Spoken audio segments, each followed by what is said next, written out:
Little did the animation program know that A Hairdresser's Nightmare would become an Emmy Award Winning film. Reporter Julianne Horsley gives us a behind-the-scenes look at Estefan.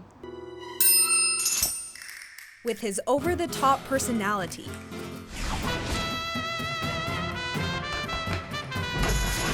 one Spanish hairdresser has to face an over-the-top challenge. His name is Estefan. He's from Spain, and he knows he's the best. Insanely egotistical hairdresser who is like God's gift to hair, who, you know, could do absolutely anything, and then he's faced with this really unique challenge. And now here's the first time he can't solve a problem.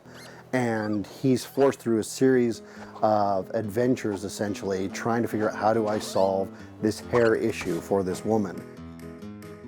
For this year's animated short film, BYU's animation program took a different approach by focusing on solid, strong characters. This film required really, really high-quality character animation. By comparison, this is by far our strongest character animation piece. And after all the trimming and primping for Estefan, the first place winner is Estefan. They landed a student Emmy. I'm so excited. Because no, seriously, there's that moment I was like, what if it's not Estefan? What am I gonna do? Pretty awesome. It felt great to see. I mean, you spend so much time toiling away in this dark little basement lab, you know, trying to make something, and you start to lose sight of the fun you were trying to put into it. But to see other people see it and like it and want to give it an award just reminds you, oh yeah, this was a fun idea that we had in the beginning, and it turned into something kind of fun. But before the glitz and glamour of the College Television Awards, these animators, along with a large team, spent 2 years creating this animated short, full of overnighters and going back to the drawing board.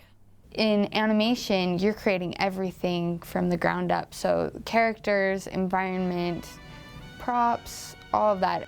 And it's really fun. To give characters like Estefan life, the animators used reference film.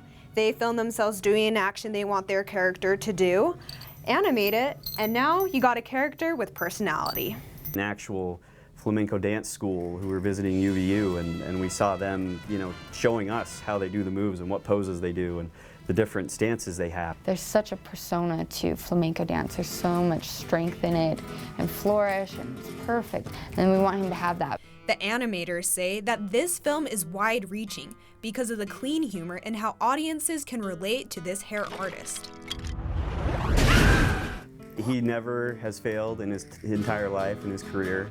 He always, you know, reaches the ultimate solution, usually immediately, but this is kind of the first time he's created something, he thinks it's amazing, and his client doesn't like it at all.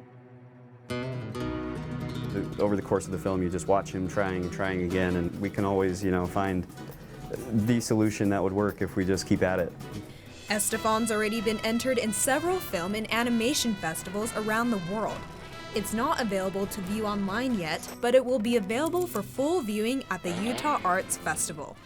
Julianne Horsley, BYU Weekly.